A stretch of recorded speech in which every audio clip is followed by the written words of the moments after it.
So I come to the Good Guys Texas event every year. I enjoy going down, visiting, the old friends I hung out with, and it's just a cool facility. You're going to Texas Motor Speedway to race. It's a fun event. Most of the cars out there are Camaros, Corvettes, the lighter 98-inch wheelbase vehicles that were doing really well. We're truck guys. We wanted a truck to do the same thing. That's tough to do. So with that being said, we built every combination of parameters into the chassis as we could. It can take a 4-link, a tri-link, a decoupled 3-link, everything you can imagine we can bolt underneath there and go test. That's what it's about, being able to slap on parts, go out, go, hey, that worked, or hey, that didn't work at all. We found at least 4 or 5 years of, hey, that didn't work at all, start over.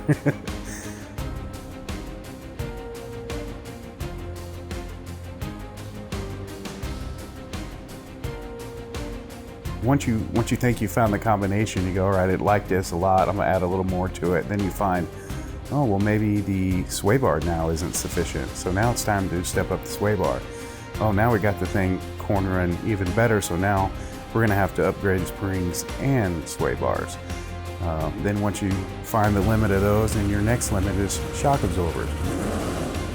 So it's an ongoing trend. The faster we go, the more changes it takes, the more parts it requires.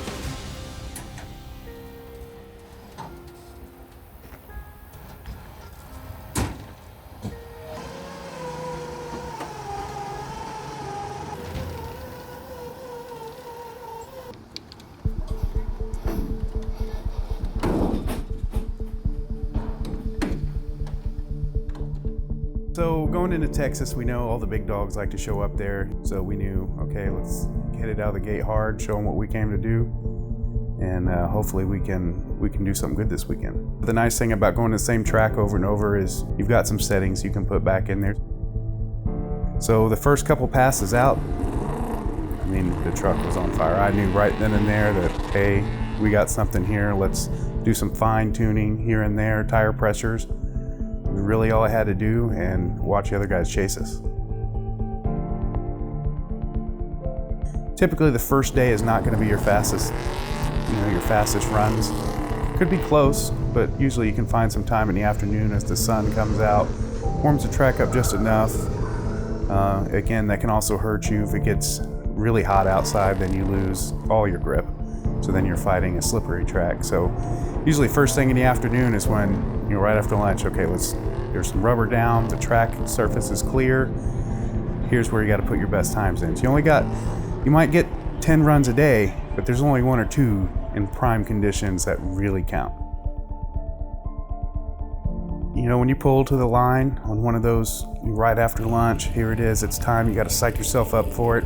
I love the pressure. I think that's the time when the truck and I shine.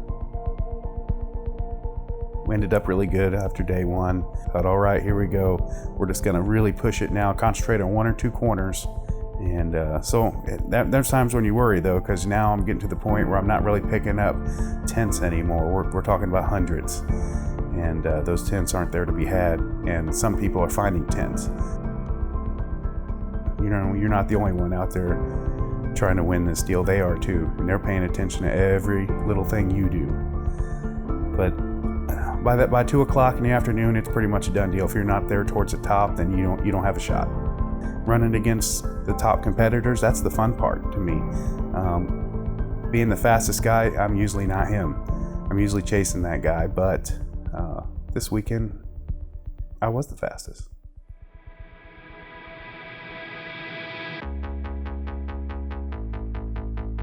Much like the race truck, where we find that little improvements here and there, just these little changes that we make can really drastically change the handling of the vehicle.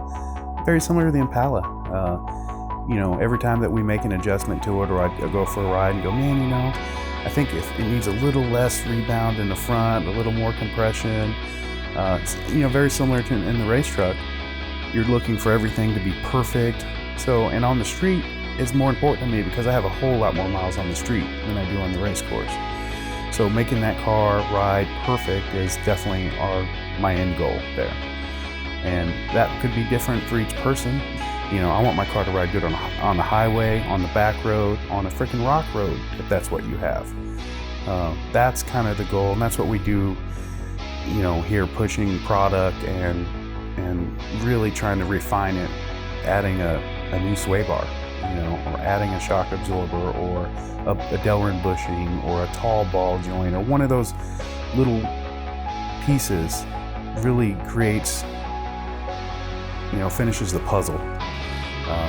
Literally today, I got a rear sway bar on the back of my Impala today. So yeah, that's a new piece, and I'm sure that the truck will change drastically over time too.